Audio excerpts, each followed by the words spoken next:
한양권래 양반가에서도 으뜸가는 명문가인 송재상 댁과 박재상 댁은 앞뒤로 이웃하여 수십 년간 의좋게 지냈습니다. 송재상은 김영감이라 불렸고 박재상은 이영감이라 불렸습니다. 두 사람은 조정의 기둥으로 서로를 아끼고 존경하는 마음이 깊어 어느 형제 부럽지 않았습니다. 허나 그들에게는 한 가지 깊은 근심이 있었으니 바로 대를 이을 자식이 없다는 것이었습니다. 그들은 밤낮으로 하늘에 빌고 이름난 의원을 찾아다니며 갖은 방법을 썼습니다. 간절한 마음이 하늘에 닿았던 것일까요? 마침내 두 댁 부인께 경사가 들었습니다. 남산만하게 불러오는 배를 보고 송재상과 박재상은 희색이 만연하여 어쩔 줄 몰랐습니다. 하루는 송재상이 박재상 댁으로 건너가 술상을 마주했습니다. 이보게. 우리 부인들이 동시에 경사를 맞았으니 이 또한 하늘의 뜻이 아니겠소. 그렇지, 그렇지. 난들 이 어찌된 일인지 꿈만 같구먼. 그러게나 말일세. 하여 내 자네에게 한 가지 제안을 하고자 하네. 허허, 말씀하시게나. 그리 깊이 생각하는 것을 보니 필시 좋은 제안일 터. 우리 아이들이 태어나 사내아이와 계집아이가 된다면 그들을 정혼시켜 사돈지간을 맺는 것이 어떤가?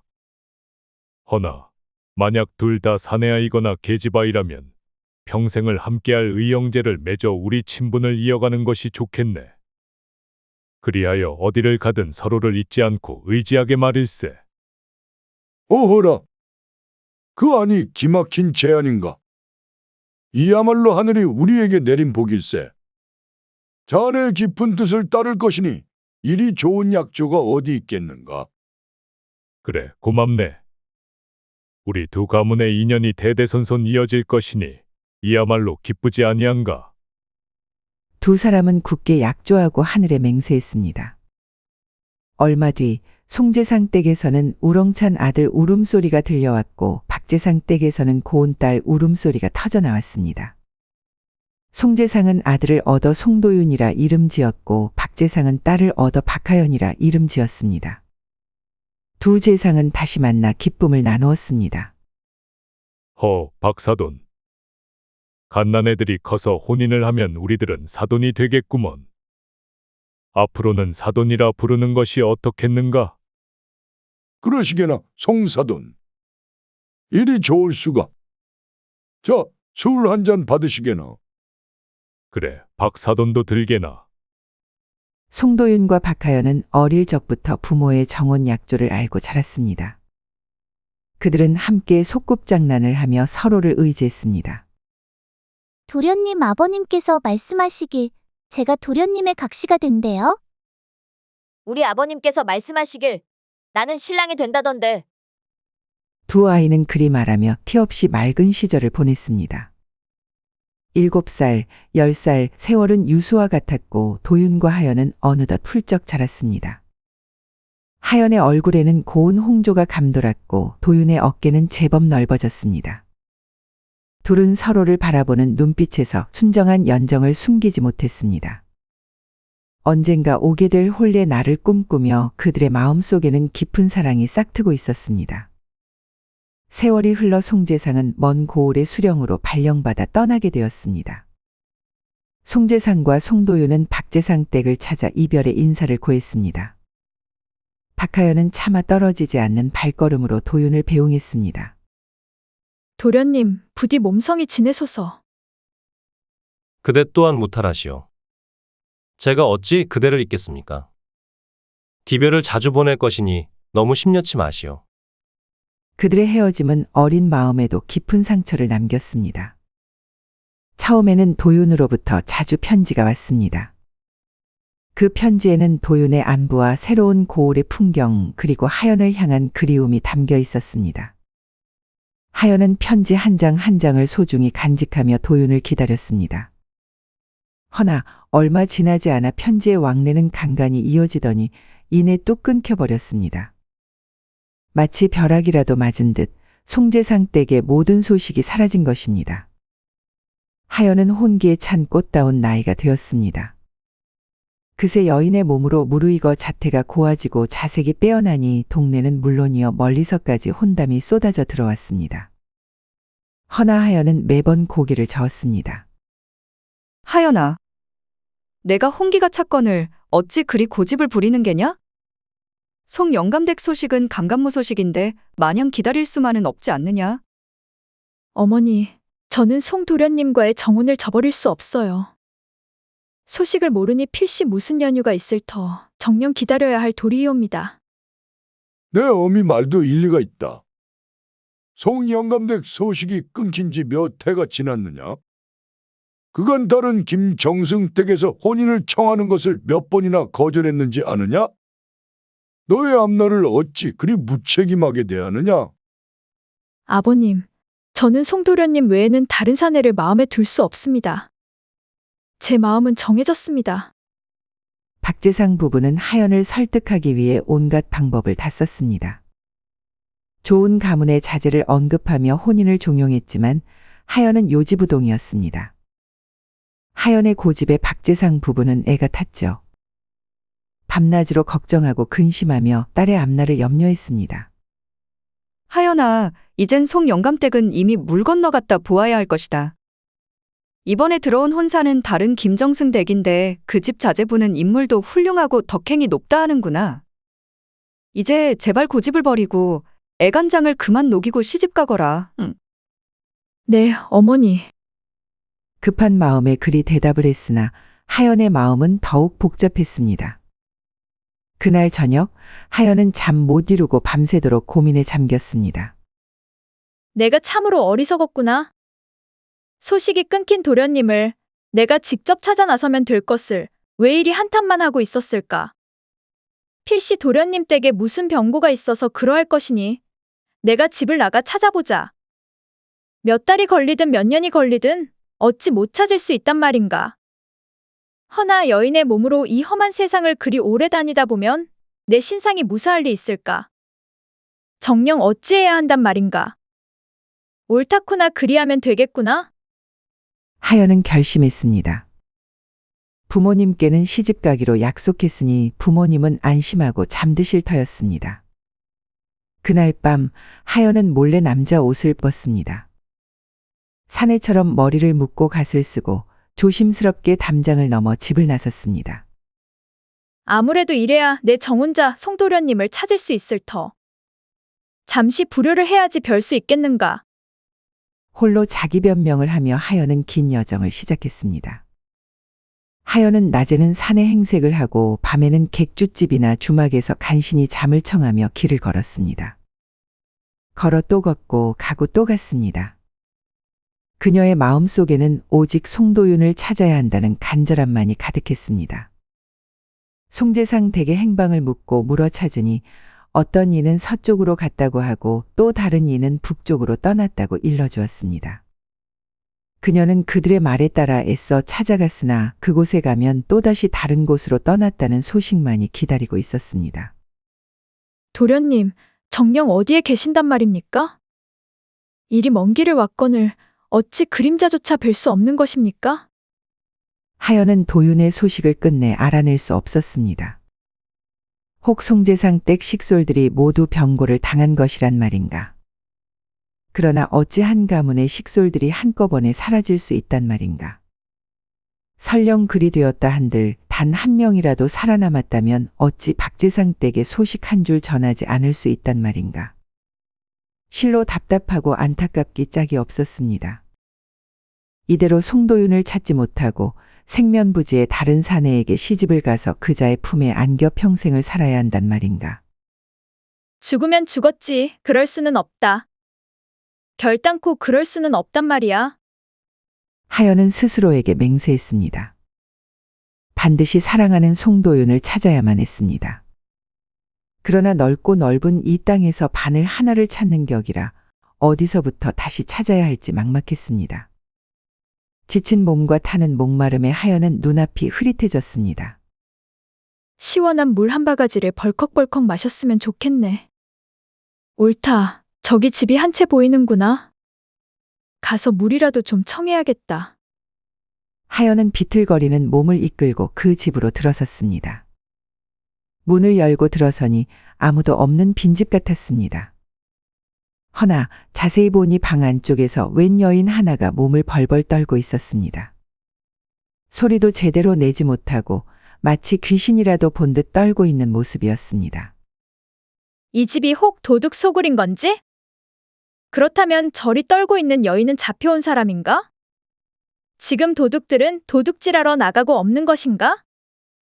허나 도둑 소굴치고는 동네 한가운데에 있는 것이 수상하지 아니한데? 하연은 잠시 의심했으나 이내 목마름이 더 급했습니다. 이보시오. 길손이 물 좀 달라 하니 나와서 물 한 바가지라도 주십시오. 여인은 말이 없었습니다. 물 좀 주시오. 물 인심이 그리 인색해서야 쓰겠소? 혹 말을 못하시오. 듣지를 못하시오? 물은 부엌에 있구먼요. 그렇다면 내가 직접 들어가서 떠먹으리다. 하연은 부엌으로 들어가 물을 한 바가지 크게 마셨습니다. 여인은 더욱 심하게 벌벌 떨고 있었습니다. 그 모습이 너무나 처량했습니다. 저는 사람을 해치지 않으니 부디 떨지 마시오. 그저 물을 좀 얻어 마시러 왔을 뿐인데. 여인은 하연의 말을 들었는지 안 들었는지 여전히 몸을 가누지 못할 정도로 떨고 있었습니다. 허나 하연은 여인의 시선이 한 곳에 박혀 있음을 깨달았습니다. 바로 부엌 한쪽의 나무 덤이었습니다.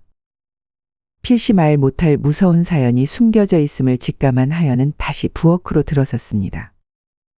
잔뜩 긴장한 채 그 나무 더미를 들춰보니 웬 총각 시체 하나가 있었습니다. 하연은 놀라 주저앉을 뻔했습니다. 허나 놀라움도 잠시, 자세히 보니 총각의 얼굴에는 미약한 생기가 남아 있었습니다. 완전히 죽은 것이 아닌 듯 했습니다. 하연은 지체 없이 그 총각을 나무 더미에서 꺼내 방 안으로 들였습니다. 그리고는 찬물을 먹이고 쓰러진 몸을 주무르며 살려내려 애썼습니다. 여인은 옆에서 그저 벌벌 떨고만 있을 뿐 아무것도 하지 못했습니다. 도대체 어찌된 연고란 말인가? 이리 벌벌 떨고 있는 여인이 사내를 해치려 한 것인가? 만약 그렇다면 사건이 탄로 났으니 이 여인이 나마저 해하려 들지 않을까? 사람을 살리는 와중에도 하연은 여인의 행동을 경계하며 긴장을 늦추지 않았습니다. 다행히도 시체 지경까지 갔던 총각은 기적처럼 살아났습니다. 총각의 희미한 눈이 뜨이고 가쁜 숨을 몰아쉬는 소리가 들렸습니다. 그녀는 사내의 얼굴을 보고 놀랐습니다. 하연은 기력을 회복한 총각과 여인에게 조심스레 사연을 물었습니다. 소생이 방금 전 부인이 떨고 있던 이유를 알게 되었소. 부디 놀란 마음 진정하시고 이곳에 대체 무슨 일이 있었던 것인지 소상히 말씀해 주시오. 소인은 죽은 목숨이나 다름없었습니다. 도련님, 그저 도망치십시오. 이 집에 있으면 위험합니다. 여인은 두려움에 떨며 도망치라 재촉했지만 하연은 침착하게 물었습니다. 부디 이곳의 연고를 들려주시오. 소인이 아는 바가 있어야 혹 도움이 될 수도 있지 않겠소? 총각은 기침을 몇 번 하고는 힘겹게 입을 열었습니다. 그의 이야기는 이러했습니다. 이 집 여인은 얼마 전 강치수라는 사내와 혼인을 한 세댁이었습니다. 바로 이 집이 강치수의 집이었던 것입니다. 그런데 어제 웬 총각 하나가 이 집을 찾아왔습니다. 바로 쓰러져 있던 그 사내였죠. 외삼촌. 부모님께서 갑자기 돌아가신 후 저는 홀로 지냈습니다. 허나 이제 정혼을 약속한 박재상댁에 장가를 들 때가 되었으니 외삼촌께서 저희 부모가 되어 상객으로 함께 가주시면 안 되겠습니까? 그 말을 들은 외삼촌은 이 여인의 시아버지였습니다. 그는 조카가 권세 있고 돈 많은 집에 장가든다 하니 얼마나 좋으냐며 술을 권했습니다. 총각은 전에 없이 친절한 외삼촌의 행동거지가 수상하여 몸이 좋지 않아 술을 못한다 하였지만 외삼촌이 강권하여 술을 마지못해 조금 들었습니다. 그리고 이내 복통을 일으키더니 쓰러져 버리게 된 것입니다. 외삼촌이라는 자가 술의 비상을 탄 것이었습니다. 총각은 간신히 다시 말을 이었습니다. 외삼촌은 제가 쓰러지자마자 아들을 불러 말했습니다. 이 조카 놈이 잘 죽게 됐으니 우선 시체를 부엌 나무 더미에 감추어 두고 내가 이놈 대신 박재상 댁에 장가를 들어 권세도 재물도 다 차지하여라. 나도 좀 호강을 해보자. 그리고 아들의 처는 박재상 댁에 장가 들고 나면 당신이 며느리가 몹쓸 짓을 했다고 하면서 친정으로 쫓아내 버릴 것이라 했습니다. 저의 외삼촌과 그 아들이 박재상 댁에 떠난 직후에 나으리께서 물을 달라며 들어오셨던 것입니다. 하연은 그를 보며 얼마나 놀랐겠습니까? 허나 남장을 하고 있는 터라 내색하지 않고 침착하게 물었습니다. 장가를 들겠다는 그 박재상 댁 교수는 정녕 고운가요? 어릴 적부터 부부가 되겠다고 약조한 마당에 고운 얼굴이 무엇이 문제이겠습니까? 의리와 사랑이 중요할 뿐. 하연은 그 총각의 말에서 깊은 울림을 느꼈습니다. 그의 눈빛에서 자신이 찾던 도윤의 그림자를 보았습니다. 그 총각이 바로 송도윤이었던 것입니다. 그는 외삼촌에게 봉변을 당한 것이었습니다. 자신이 그토록 찾아 헤매던 송도윤이 눈앞에 있었습니다. 도련님, 저를 알아보시겠사옵니까? 하연입니다. 송도윤은 눈을 비비며 하연을 다시 보았습니다. 남자의 옷을 입고 있었으나 익숙한 목소리와 눈빛에서 어릴 적 정혼녀 하연의 모습이 떠올랐습니다. 낭자? 정말이시오. 어찌 낭자께서 이리 멀리까지 오셨단 말입니까? 죽은 목숨이나 다름없었는데 낭자께서 저를 살려주셨구려. 도련님, 제가 도련님을 어찌 잊겠습니까? 도련님의 소식이 끊기자 저는 필시 병고가 있을 것이라 여겨 도련님을 찾아 나섰사옵니다. 외삼촌이라는 자가 도련님을 해하려 한 것이었군요. 그렇소. 외삼촌이 저를 해하려 독주를 먹인 것이었나 봅니다. 하연은 상황을 빠르게 파악했습니다. 이대로 두었다가는 가문이 망신을 당하고 자신과 도윤의 인연이 영영 끊어질 터였습니다. 그녀는 재빨리 계획을 세웠습니다. 도련님, 지금 당장 집으로 가야 합니다. 저들의 악행을 만천하에 밝히고 저들의 계략을 막아야 합니다. 이 여인은 강치수의 아내라 하였지요? 이 여인 또한 함께 가 증인이 되어야 합니다.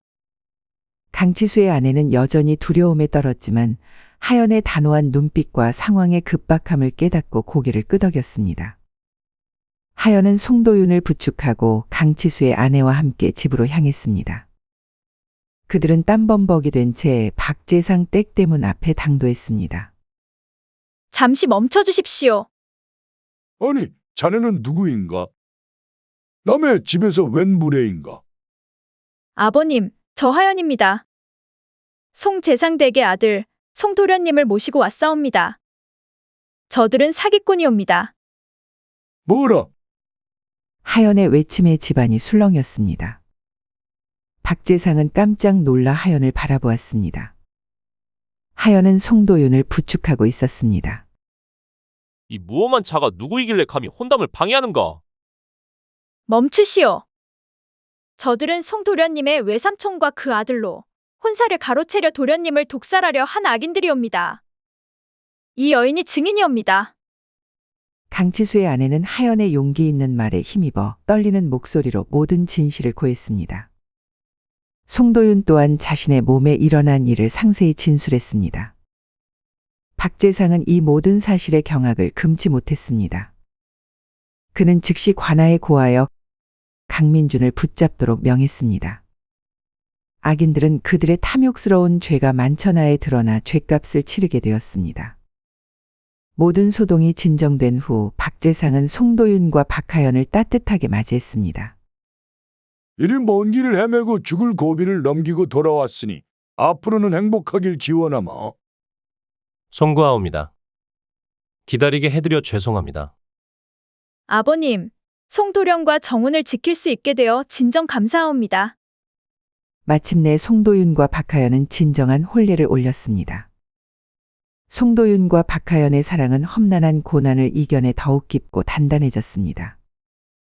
그들은 훗날까지 백년애로하며 많은 이들의 귀감이 되었습니다.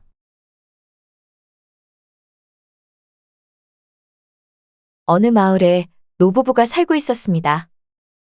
두 사람은 올해 81살로 서로 동갑인 백발의 부부였습니다. 두 사람은 젊어서 양반집 종살이를 했으나 이제는 늙고 힘을 쓰지 못해 쫓겨난 채 어떻게든 하루하루를 연명해야만 하는 고달픈 처지였습니다. 슬아의 자식이라도 있었다면 좋았겠으나 그런 팔자도 아니었지요.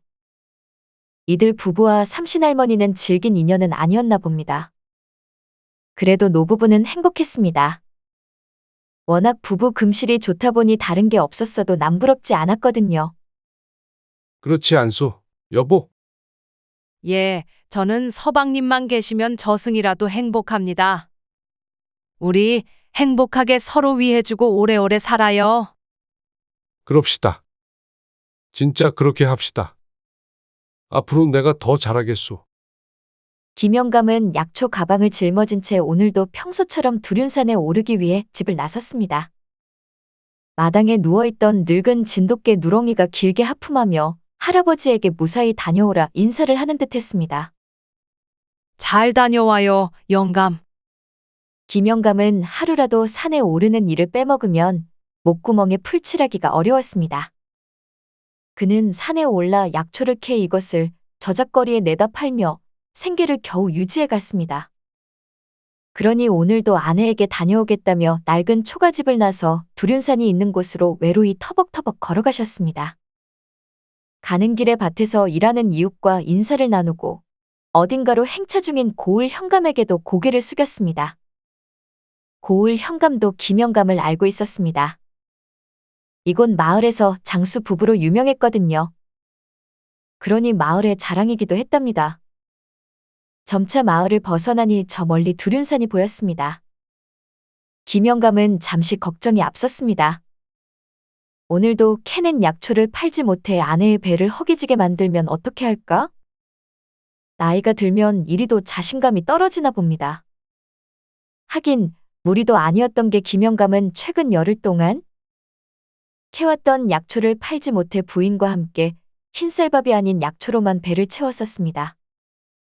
예전 같았으면 산 이곳, 저것에 숨어있던 약초도 눈에 잘 보이고 저잣거리에서의 호객행위도 마다하지 않은 채 어떻게든 팔았을 텐데 요즘 저자는 만만치 않았거든요.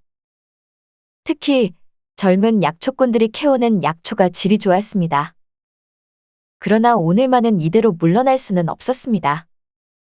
오늘만은 절대 물러설 수 없다고 다짐하고 다짐했던 김영감이었으니까요. 오늘은 마누라 생일이 아니던가. 산에 올라 어떻게든 캔 약초를 팔아치워서 미역은 꼭 사야만 한다. 그래야 사랑하는 내 아내에게 따뜻한 미역국이라도 끓여주지. 산에 오른 김영감은 호미로 약초를 캐며 시간 가는 줄을 몰랐습니다. 어느덧 한쪽 어깨에 짊어진 약초 가방에는 쓸만한 약초가 가득했습니다. 산을 내려가 저잣거리 일각에 자리를 잡고 앉은 김영감은 이를 팔려고 목청이 터져라 고함치고 지나가는 사람 바짓자락까지 붙잡아가며 재고를 털려 했으나 오늘도 허탕만 치셨습니다. 약초가 가득 쌓인 약초 가방을 짊어진 김영감은 아내가 있는 초가집 주변만 빙빙 돌며 들어가지를 못했습니다.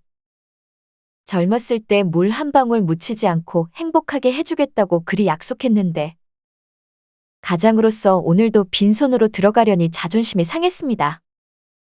그리고 미안했습니다. 더욱이 누렁이 밥도 챙겨줘야 하는데 말이죠. 이대로는 안 되겠어. 무슨 대책을 세워야지. 무슨 생각을 하시는지 김영감은 당차게 발길을 돌렸습니다. 김영감의 표정을 유심히 살펴보니 무슨 일을 꾸미려는 사람 같았습니다. 괜히 불안해졌습니다. 김영감은 저잣거리에서 건어물을 팔던 상점을 기웃거렸습니다. 그 움직임이 수상쩍었으나 모두는 관심이 없었습니다. 김영감은 주인이 바쁜 틈을 타 좌판에 진열된 말린 미역줄기 한 개를 슬쩍 하셨습니다. 태어나 도둑질을 해본 적이 없었으나 오늘만은 괜찮다며 최면을 걸었습니다. 도둑질도 해본 놈이 잘한다고 이제껏 해본 역사가 없으니 이 미역 하나를 훔쳤음에도 심장은 자꾸만 벌렁거렸습니다. 그래도 조금은 기뻤습니다. 아내에게 미역국은 끓여줄 수 있으니 말입니다. 완전한 도둑질이라고도 할 수 없었던 것이 미역을 훔치기는 했으나 오늘 캐온 약초가 담긴 약초 가방을 해당 건어물 가게에 조용히 두고 왔습니다. 이번이 마지막이야. 내일부터는 죄책감을 지닌 채 성실하게 살자고. 그러면 되는 거야. 부인은 오늘 일을 끝마치고 들어온 김영감에게 고생했다며 냉수 한 컵을 건넸습니다. 형편이 좋았다면 더한 것이라도 약초꾼이었던 남편을 위해 내놓았을 텐데 줄 것이 시원한 물뿐이니 가슴이 아팠습니다. 김영감은 아내가 건네는 물을 마셔보니 너무나 꿀맛이었습니다. 이것도 그저 감사할 따름입니다. 김영감은 등 뒤에 감추고 있던 말린 미역 줄기를 서서히 꺼내어 보인 채 오늘이 할멈 생일이니 미역국을 끓여주겠다며 오늘 캔 약초를 팔아 이 미역을 싸왔다고 둘러댔습니다. 부인은 깜짝 놀랐습니다. 남편이 미역국을 끓여주겠다는 말도 놀라운데 올해도 생일을 잊지 않고 있어서 눈가가 찡했습니다. 김영감은 방에 부인을 앉혀놓고서는 아궁이에 불을 놓고 투박한 손으로 미역을 다듬어 가마솥에 물을 올린 후 미역을 끓였습니다. 천일염으로 간까지 맞추면서요. 그렇게 맛있는 미역국이 완성되어 가려던 순간 난데없이 포졸들이 들이닥쳤습니다. 누구십니까? 김영감이 부엌 출입구에 반원을 그린 채 위압감을 뿜어내며 서 있는 포졸들을 보았습니다. 김영감은 식은땀이 흘렀습니다. 곧 있으면 미역국이 완성되어 가는데 말입니다. 김영감이 포졸이 손에 든 포승줄만 올려다보았습니다. 김영감의 표정이 망연자실 그 자체였습니다. 영감님, 박신의 가게에서 미역 훔치셨죠? 체포하겠습니다. 같이 관청까지 가주셔야겠습니다. 포졸의 말에 뭐라 대답할지 난감했으나 김영감은 거짓말을 하지 않았습니다. 오늘이 우리 안사람 생일이라오. 그러니 이 미역국만은 먹이게 해주시오. 이 늙은이가 이리 부탁합니다. 그러자 다짜고짜 포승줄로 꽁꽁 묶을 줄 알았던 포졸이 느닷없이 부엌으로 들어와 아내의 생일상 차리는 걸 도와주는 것이었습니다. 김영감은 어안이 벙벙했습니다. 이대로 붙잡혀 가도 이상하지 않을 텐데 이게 뭐하는 풍경인지 정말 어리둥절했지요. 알고 보니 자초지종은 이러했습니다. 김영감이 미역 훔친 걸 지나가던 현감이 보았던 겁니다. 현감은 김영감이 더 비싼 걸 훔칠 수도 있었을 텐데 하필이면 미역만 훔친 점에 중점을 두었습니다. 또한 김영감이 오늘 캔 약초가 들어있던 약초 가방까지 자발적으로 두고 가지를 않았던가요? 이 같은 이유로 현감은 김영감의 뒷조사를 해보았고 오늘이 안사람의 생일이란 걸 알아차리게 되었던 겁니다. 관청에서는 김영감을 체포하기 위해 포졸들을 보냈던 게 아니었습니다. 안사람을 위해 미역국을 끓일 김영감을 돕기 위해 출동시켰던 겁니다. 출동했던 포졸은 소고기와 갖가지 밑반찬, 쌀 한 포대와 여러 간식, 탁주와 소정의 금액을 지참해 김영감 댁으로 찾아왔던 것입니다. 슬기로운 현감이 그리하라고 명령해서요. 김영감은 그런 현감께 감사했습니다. 미역을 훔친 자신을 봐준 것도 모자라 아내 앞에서 가장의 체면까지 이리 세워주었으니 말입니다. 그렇게 김영감은 아내 생일상 차리기는 성공적으로 마무리되었습니다. 다음 날이었습니다. 오늘도 산에 올라 약초를 캐고 이를 팔아치운 김영감은 어제 미역을 훔쳤던 상점으로 찾아가 미역값을 뒤늦게 건네며 진심으로 사과했습니다. 상점 주인인 박 씨는 괜찮다며 할아버지께서 필요하시면 언제든 미역은 공짜로 내어주겠다고 화답했습니다. 이렇게 김영감의 모든 이야기는 화기애애하게 마무리되었습니다. 각박한 세상입니다. 요즘처럼 버릇없고 이기적인 세상이 있나 싶습니다. 조금만 서로를 이해하고 보살핀다면 분명 좋은 세상이 될 것이라 장담합니다. 끝까지 시청해주셔서 감사합니다. 오늘도 여러분의 가정에 건강과 화목이 가득하시기를 기원하겠습니다.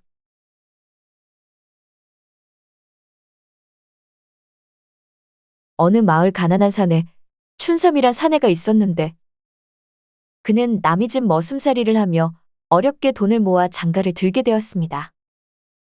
그에게 시집온 여인 역시 남의 집 식모살이를 하던 여인이었습니다. 어렵게 살아온 두 사람은 마음이 잘 맞아 크게 어려움은 없었는데 두 사람 모두 일찍이 부모님이 돌아가셔 안 계신 게 어려움이라면 어려움이었습니다. 그래서 물 한 그릇 달랑 떠놓고 혼인을 하면서도 제일 그리운 것은 서로가 부모의 정이었습니다. 그렇게 어렵게 지내서 그런지 두 사람은 더욱더 각별했습니다. 비록 머슴살이와 식모살이를 했지만 악착같이 아끼고 모아서 이제는 남 부럽지 않게 살게 되었지요.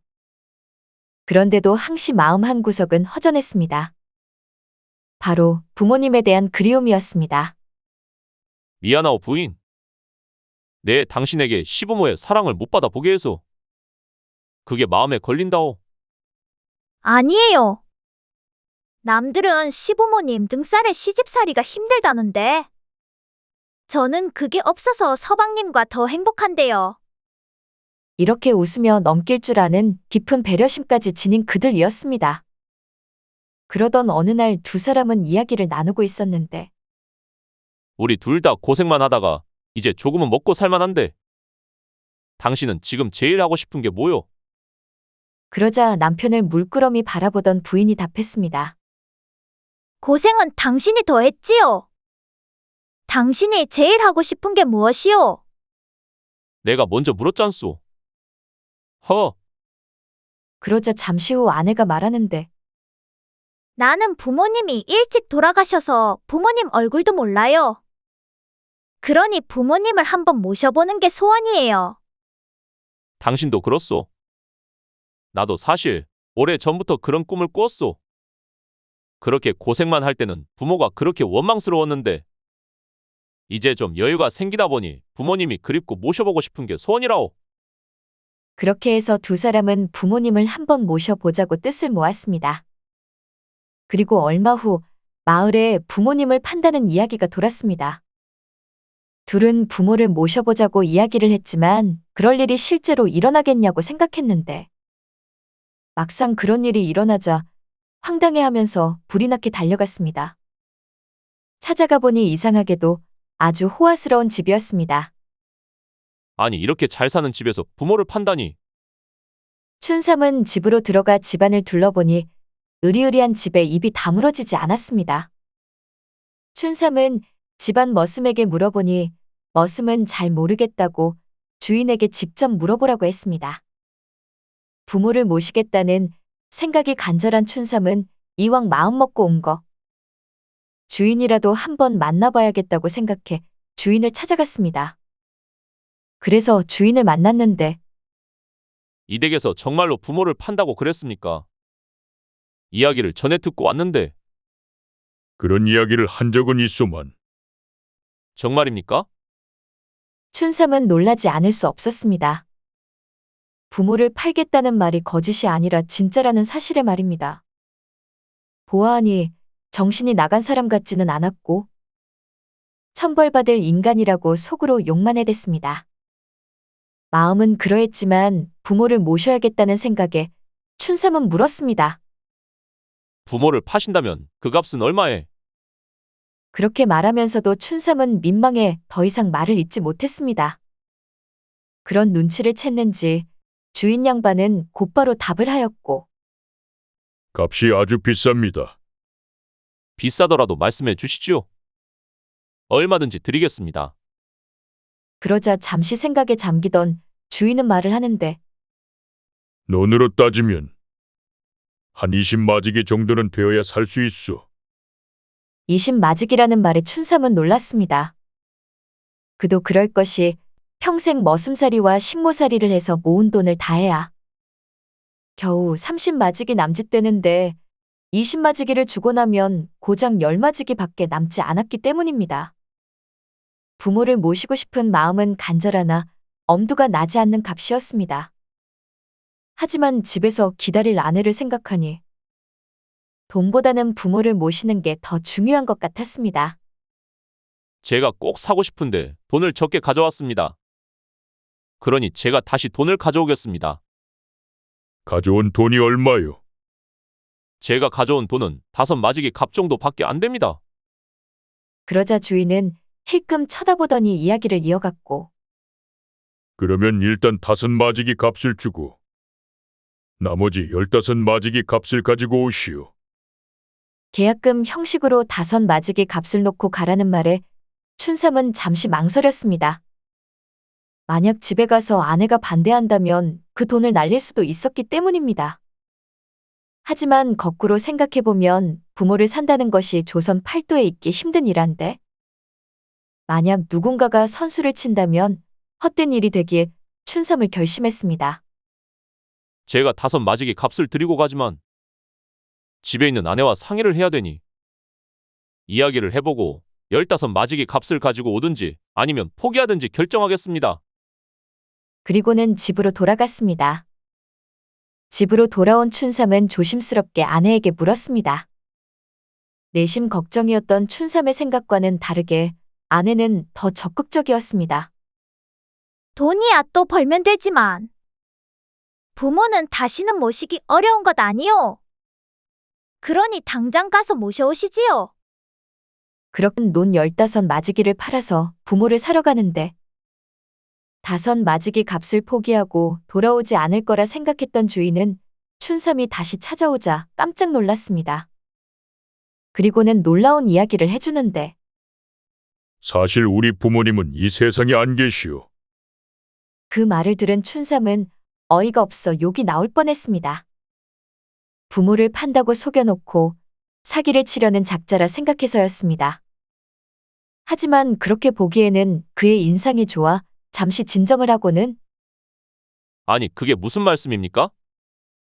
부모를 판다고 하여 제가 가진 걸 거의 팔아서 가져왔는데 부모님이 안 계신다니요? 그러자 주인은 웃으며 답하는데, 우리가 부모를 판다고 말을 한 건 바로 나와 내 부인이라오. 우리 부부는 재산을 많이 모았지만 부모님께서 이 세상에 안 계신 게 늘 안타까웠소. 더구나 자식들이라고는 키워놓으니 코빼기도 비추지 않고. 그래서 정말 우리처럼 부모님을 그리워하고 부모를 한번 모셔보겠다는 사람이 있으면 우리 전 재산을 넘겨줄 요량으로 그랬던 것이오. 그러니 당장 집에 가서 아내를 데려와 앞으로 우리를 부모라 생각하고 모셔주시오. 그렇게 해서 부모를 그리워하는 노부부와 젊은 부부는 부모와 자식의 애를 갖추고 행복하게 살았다고 합니다.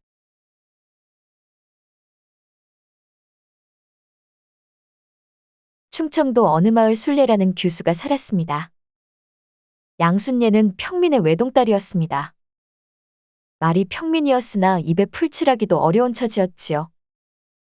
양순례에게는 아버지가 없었습니다. 그녀의 어머니는 20년째 과부로 사는 중이었습니다. 그러니 없는 남편을 대신해 언제나 일터에 나가 돈을 벌어야만 했던 박복한 팔자였습니다. 양순례는 어려서부터 아버지가 없다는 점이 죽도록 한이었습니다. 그래서 어떻게든 일찍 혼례를 올려 번듯한 가정을 꾸리고 싶었지요. 양순례에게 번듯한 가정이란 육체적으로 건강한 지아비에게 사랑받으면서 사는 것이었습니다. 그것처럼 행복한 삶은 없을 겁니다. 양순례에겐 그랬습니다. 양순례의 어머니는 지아비가 없었기에 주변 안악들로부터 숱한 놀림을 받았습니다. 그러니 껍데기여도 남편이 있다는 게 언제나 좋다고 여겼었습니다. 참고로 양순례의 아비는 비쩍 마른 체형을 지닌 사내였는데, 비쩍 말라서 그런지 밤에 사내 구실도 못했고 낮에는 가장 구실도 못했습니다. 그러니 양순례의 어미는 어려서부터 딸인 양순례에게 귀가 따갑도록 이리 얘기했었습니다. 여자가 남자를 고를 때는 삐쩍 말라서는 안 된다. 사내는 무조건 풍채가 좋고 듬직하며 생활력이 강해야만 한다. 그래야 이 어미처럼 팔자가 박복하지 않아. 알겠느냐? 양순예는 어떻게든 좋은 사내를 만나 가정을 꾸리는 게 인생의 최대 목표가 되었습니다. 그러니 듬직하고 풍채가 좋은 사내들이 지나갈 때면 절로 눈길이 갔습니다. 그러나 듬직하고 풍채가 좋다던 사내들은 모두가 누군가의 남편이었지요. 안타까웠습니다. 다행히 양순예가 20살이 되던 해 매파로부터 좋은 중매 자리 하나가 들어왔습니다. 양순예는 그다지 예쁘지 않았으나 중매 자리에 처음 나왔던 사내를 어떻게 요리했는지 단숨에 혼례 날짜까지 잡아버렸습니다. 하긴 나이 차이가 20살 이상이었으니 당연한 결과였겠지만요. 그런데 그게 문제였습니다. 급하게 먹는 밥은 언제나 얹히는 법. 양순예와 혼례를 올릴 남편이 익사하고야 만 것입니다. 그나마 다행이었던 건 혼례를 올리기 전이라 이번 중매는 없던 일이 되었습니다. 풍채가 좋아서 그런지 물에 빠진 양순예의 첫 번째 남편이 가라앉았던 겁니다. 다시금 중매를 본 양순예는 두 번째 맞선 자리에 나온 사내를 또 어떻게 요리했는지 다시금 빠르게 혼례 날짜를 잡았습니다. 알고 보니 두 번째 사내 역시 듬직하고 풍채가 좋았으나 한번 다녀왔던 사내라는 단점이 있었습니다. 그래도 양순예는 신경 쓰지 않았습니다. 그런데 첫날 밤을 보내려던 때였습니다. 혼례 경력이 한 번 있었던 두 번째 남편이 술래의 저고리 고름을 풀자마자 심장마비로 눈을 감은 겁니다. 매번 술과 고기를 먹어댄 비만인 자였었지요. 처음이라면 몰랐을까 두 번째로 맞이했던 남편마저 세상을 등지니 술래를 알고 지내던 주변 이웃들은 술래에게 서방을 잡아먹는 백호살이 가득하다며 쑥덕거리기 바빴습니다. 모든 걸 여자 탓으로 돌렸던 거지요. 그러함에도 술래는 혼례를 포기하지 않았습니다. 온전한 첫날 밤을 보내지도 못한 채 서방님을 둘이나 그리 보냈는데 여기서 청산과부로 만족한 채 살 수는 없었으니까요. 술래는 보기보다 포기를 모르는 여인네였습니다. 청산과부라 하며 다시금 혼례를 올리지 못한다는 법도 없었습니다. 단지 가문의 명예에 먹칠한다는 것 때문에 껄끄러웠으나 술래는 양반가의 여식이 아니었기에 체면 따윈 신경 쓸 필요가 없었습니다. 얼굴에 철판 한번 깔지요. 그렇게 매파를 통해 세 번째 남편과 혼례를 올렸으나 그 세 번째 남편마저도 1년이 되던 해의 욕창으로 생을 마감해야만 했습니다. 세 번째 남편 역시 듬직하고 풍채가 좋은 사내였었습니다. 단지 살이 너무 쪄 땀으로 평생 고생했다는 게 문제였지만요. 인생이란 참으로 알다가도 모르겠습니다. 그렇다고 이대로 죽으란 법도 없나 봅니다. 1년 만에 욕창으로 쓸쓸한 생을 마감해야만 했던 순례의 세 번째 남편이었으나 그는 양반가의 외동아들이었기에 재물이 과하게 흘러넘쳤습니다. 그러니 이 집안의 재산과 여러 종은 모두가 순례 것이나 마찬가지였습니다. 단 쇠약한 시아버지와 시어머니를 군말 없이 성심껏 보살핀다면 말입니다. 속된 말로 지아비를 잃고 청산과부가 된 여인에게 어느 시부모가 모든 재산을 물려주겠습니까? 당연히 조건이 붙었겠지요. 순례는 시부모를 모시며 이곳에서 편하게 먹고 사는 생활에 만족했습니다. 단지 가끔 옆구리가 시리다는 치명적인 단점은 있었지만요. 순례는 생각했습니다. 네 번째 시집까지 갔다간 주변으로부터 던진 돌에 맞아 죽을 수도 있겠다 싶었습니다. 그렇다고 평범한 가정을 꾸리고 싶은 이 역같은 욕구를 이제와 포기할 수는 없었습니다. 그러던 어느 날이었습니다. 순례의 눈에 비쩍 마른 종놈 하나가 보였습니다. 다른 종놈에 비해 유독 몸이 말랐으나 장근육이 얼마나 많던지 절로 굵은 침이 꿀꺽 넘어갔지요. 너는 어찌 그리 삐쩍 마른 몸으로 이 힘든 집안일을 다 도맡아 할 수 있는 것이냐? 힘들지는 않더냐? 마님, 정녕 몰라서 묻는 것이옵니까? 무얼 말이냐? 뭐든 마른 사내가 자라는 법이옵니다.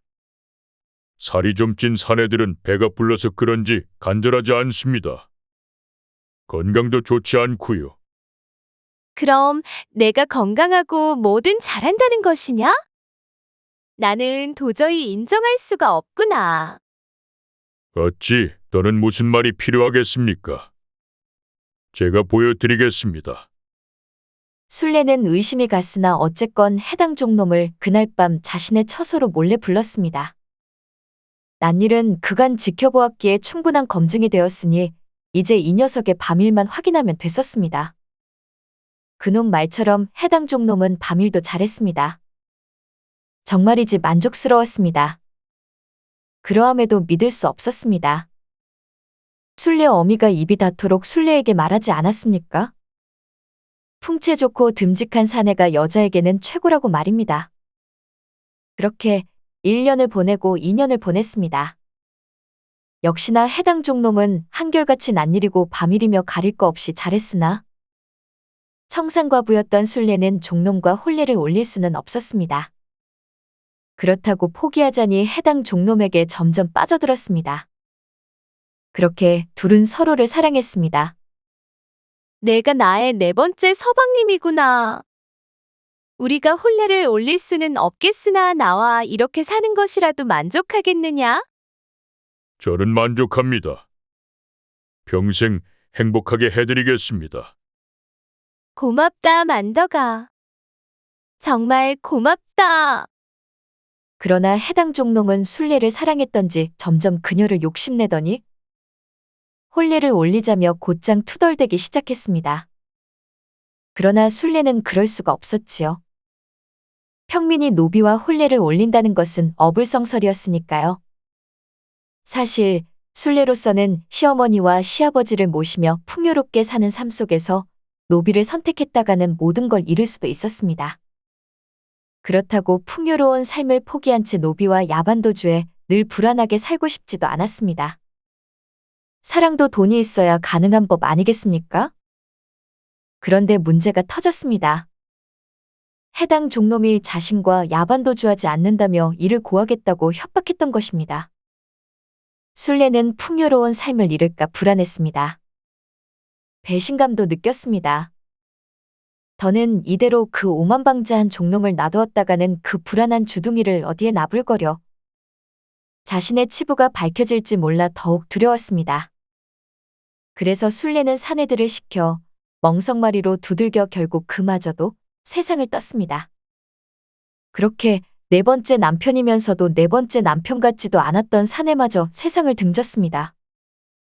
순례가 허탈한 표정으로 마당 일각에 주저앉아 중얼거리며 신세 한탄만 해댔습니다.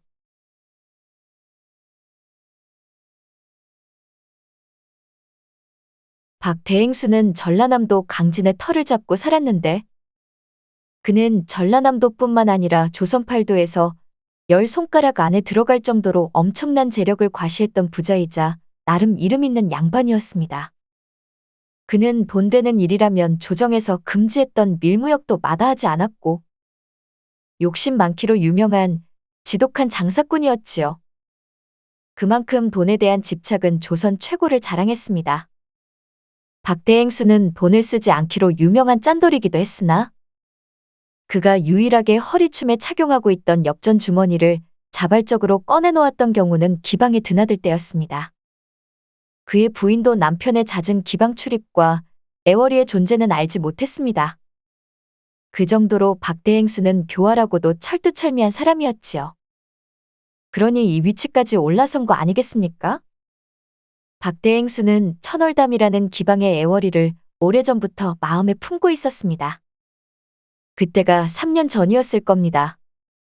일감을 따내기 위해 영업차 이곳에 왔던 게 화근이라면 화근이었을까요? 박대행수는 천월담에서 3년간 숱하게 돈을 썼음에도 정작 애월이의 몸과 마음을 얻지는 못해 요즘 밀려오는 회의감으로 짜증만 솟구쳤습니다. 이건 그에게 있어 크나큰 손실이었습니다. 어쩌면 애월이가 다른 기생처럼 쉽게 넘어오는 여인이었다면 이미 질렸을 겁니다. 그러니 고개가 빳빳한 저 여인이 짜증은 솟구치게 해도 박대행수의 마음을 흔들기에 충분했습니다. 박대행수가 천월담에 들인 돈만도 적잖은 금액인데 지금까지 마음에 둔 여인 애월이 한번 품에 넣어보지 못해 근래 그의 불안과 짜증은 점점 한계점에 이르렀습니다. 박대행수는 돈을 쓴 만큼 결과가 좋지 않아 이제는 애월이를 품겠다는 사내의 본능보다 장사꾼으로서 그간 많은 적자를 봤다는 불만이 더욱 커지는 상황이었습니다. 박대행수는 오늘도 천월담으로 향했습니다. 애월이가 있는 기방으로 말입니다. 기필코 오늘은 애월이를 품에 넣어버리라. 그는 아직도 바보 같은 미련을 버리지 못했습니다. 허리춤에 두둑한 엽전 주머니를 달고서 천월담 문턱을 넘어선 박대행수가 신명 나는 풍악이 울려 퍼지는 안채만 주시하며 애월아? 애월아? 라며 몇 번이고 불러댔습니다. 버선발로 뛰쳐나온 애월이 허리춤에 두둑한 엽전 주머니만 착용한 박대행수를 반겼습니다. 아무래도 애월이는 박대행수보다 그가 지니고 있던 돈에 관심이 많았나 봅니다. 이건 확실합니다. 거한 술상을 앞에 둔 채 술과 안주에는 관심을 두지 않고서 다정하게 붙어 앉은 박대행수와 애월이 대화를 주고받았습니다. 박대행수는 초조했으나 애월이는 여유가 흘러넘쳤지요. 네, 이곳에서 너에게 쓴 돈만도 어느새 2,000냥이 넘는구나. 그러나 너를 품었다 볼 수는 없겠지. 그 2,000냥이 아까워서 이러는 게 아니다. 그러니 하나만 묻자구나. 무섭사옵니다. 제가 무슨 잘못이라도 했사옵니까? 나는 너에게 2,000냥이라는 거금을 사용했으나 너는 나에게 2,000냥만큼의 마음을 주었더냐? 나는 진심으로 그게 궁금하구나. 대행수님을 향한 소녀의 마음은 그 이상이옵니다. 그러나 어찌합니까? 기방의 특성상 다른 사내도 맞아야만 하니 대행수께서 서운하셔도 이해해 주셔야지요. 허면 나의 첩이 되는 건 어떠하냐? 네, 이곳에 너를 두고 싶지 않구나. 내가 다른 사내의 자네 술을 따르는 게 싫다. 정말 죽어도 싫다. 그러니 나의 첩이 된다면 삼시 세끼는 걱정하지 않아도 된다. 필요하다면 기와집도 사주겠노라. 나의 첩이 되겠느냐? 죄송하나 저는 정실 부인이 아니면 그 어떠한 첩의 자리도 싫습니다. 대행수께서는 저란 여인을 고작 첩으로밖에 생각하지 않으신 겁니까? 저를 마음에 두었다는 분께서 어찌 그런 말씀을 하시는 겁니까? 소녀 사오나옵니다. 애월이가 눈물을 짜내니 몸둘 바 몰랐던 박대행수가 촉촉한 애월이의 눈가를 부드러운 손길로 닦아주며 이리 달랬습니다. 미안하구나. 그러니 울지 말거라. 어서 뚝. 내가 잘못하였다. 울먹이던 애월이를 한참이나 달래고서야 늦은 밤 집으로 귀가한 박대행수는 침소에 들어놓은 채 애월이 얼굴만 떠올렸습니다. 어여쁜 애월이 얼굴만 떠올리며 그렇게 스르르 잠이 들었지요. 박대행수는 유기전 몇 개를 운영하던 부책임자였습니다. 조선 팔도에서 보부상을 시작으로 거상의 반열에 오른 박대행수를 모르면 새작이라는 말까지 나돌았습니다. 오늘 박대행수는 휘하에 있던 상단 행수들과 예정되어 있던 모임에 참석했습니다. 모임은 달포에 한 번씩 잡혀 있었습니다. 박대행수는 혼자일 때 늘 기방을 찾았습니다. 그러나 오늘처럼 상단 행수들과 정기적인 모임이 잡혀 있을 때면 늘 저렴한 주점만 찾았지요. 주변에서도 그를 보는 시선은 짠돌이라 여겼으나 상단 대행수인이 대놓고 험담할 수는 없었습니다. 행수로서 성공했을지는 몰라도 인간으로서 내려진 평가는 꽝이었습니다. 그걸 정작 본인만 몰랐습니다. 그는 많은 상단 행수와 진득한 친분을 쌓고 있었으나 유독 북창 유기전 행수 김막신과는 두터운 관계를 유지했습니다. 생각도 맞았고 나이도 비슷해 마음이 편했습니다. 김막신도 박대행수를 신임했습니다. 그도 그럴 것이 두 사람은 보부상이라는 밑바닥부터 능력 하나로 이곳까지 올라왔다는 공통점이 존재했기 때문입니다. 박대행수가 씁쓸한 얼굴로 연신 탁주만 들이켜니 김막신이 걱정스러운 표정으로 다가와 이리 물었습니다. 김막 씨는 언제나 박대행수의 모든 걸 유심히 살폈던 오른팔이었지요. 그만큼 박대행수는 김막 씨에게 많은 걸 의지했습니다. 또한 김막 씨는 차기 대행수감이기도 했습니다. 대행수, 요즘 무슨 고민이라도 있으십니까? 심기가 매우 어지러워 보이십니다. 건강이라면 지극히 아끼셨던 분께서 안주는 손도 대지 않으신 채 독한 술만 들이켜시니 걱정스럽습니다. 박대행수는 제법 사람이 많은 이곳에서 눈치가 보여 마음에 담아두었던 고민을 꺼내기가 염려스러웠으나 누구에게라도 이 답답함을 털어놓아야 후련해질 것만 같았습니다. 나와 잠시 구석으로 이동해 얘기 좀 하겠는가? 여부가 있겠습니까? 박대행수와 김막 씨는 술잔과 술병, 안주가 담긴 녹그릇을 들고서 구석진 곳으로 이동했습니다. 그곳은 주변 눈치를 보지 않고 은밀한 대화를 나눌 수 있는 곳이었지요. 둘에게는 딱 좋았습니다. 벌컥벌컥 말없이 탁주 한 사발을 들이켠 박대행수가 뭔가 결심을 굳힌 얼굴로 김막 씨를 보며 입을 열었습니다. 네, 몇 해 전부터 천월담에 다니고 있다네. 천월담이라면 혹시 대행수께서도 애월이에게 돈을 쓰셨습니까? 자네가 애월이를 어찌 아는가? 설마? 자네도 이곳 강진 바닥에서 천월담 애월이를 모르는 사내가 있습니까? 그 미모가 어찌나 뛰어나던지 한번 품어보겠다며 날뛰는 사내가 100은 넘을 것이옵니다. 대행수, 기방 출입을 자제하는 게 좋겠습니다. 자칫 모든 걸 잃으실 수 있습니다. 충고는 고마우나 사람이 어디 쉽게 망하겠나? 걱정도 팔자네. 됐고, 천월담 애월이를 내 여자로 만들려면 어찌해야 하나? 자네 같으면 어떻게 하겠는가? 그것만 말해보게. 그래도 자네가 머리는 좋지 않은가? 잠시 무언가를 고민하던 김막 씨는 박 보며 이리 답했습니다. 사실 이 말을 꺼내기가 김막 씨로서는 매우 어려웠었습니다. 이번 기회에 천월담을 통째로 사버리시면 어떠합니까? 어라? 통째로 산다라.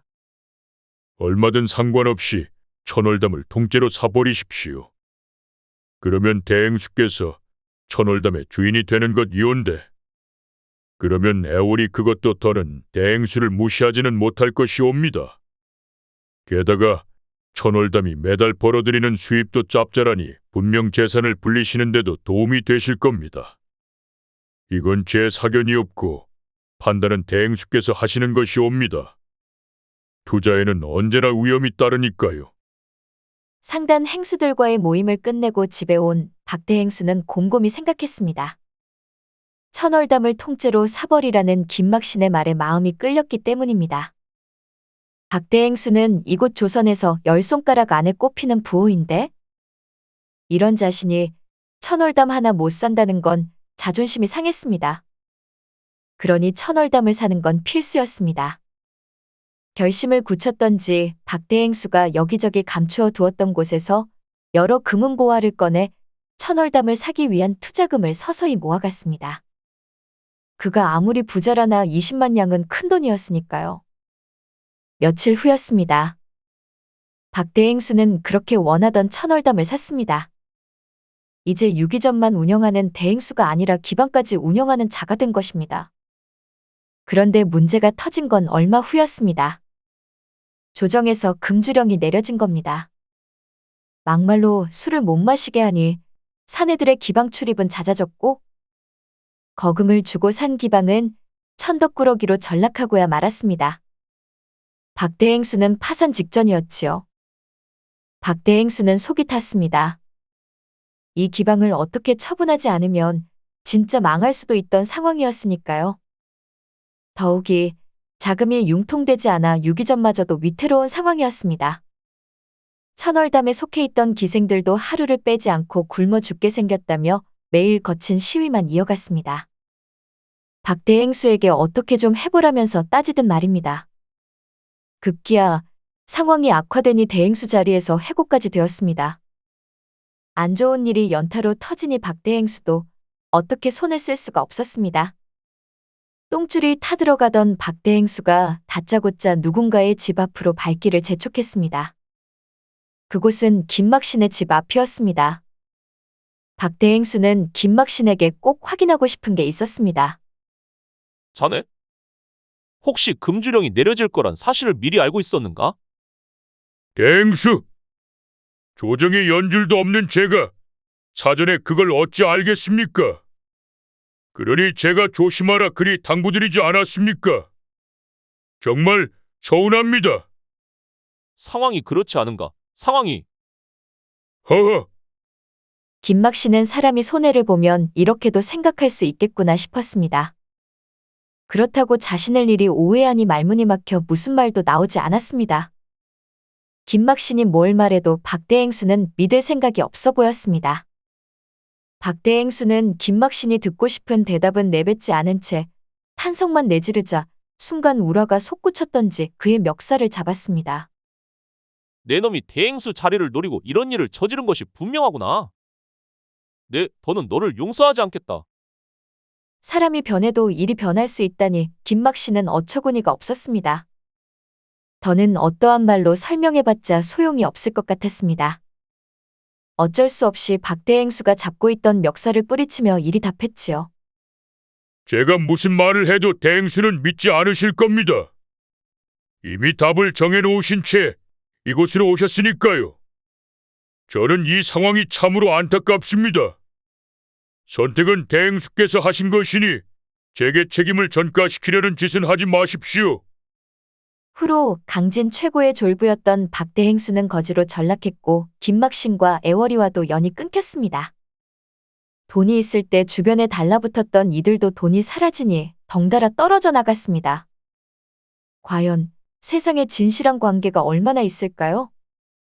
있을 때 귀를 열어놓고 주변 사람에게 잘해야 하며 언제나 잃지 않도록 과한 욕심은 내려놓아야겠습니다.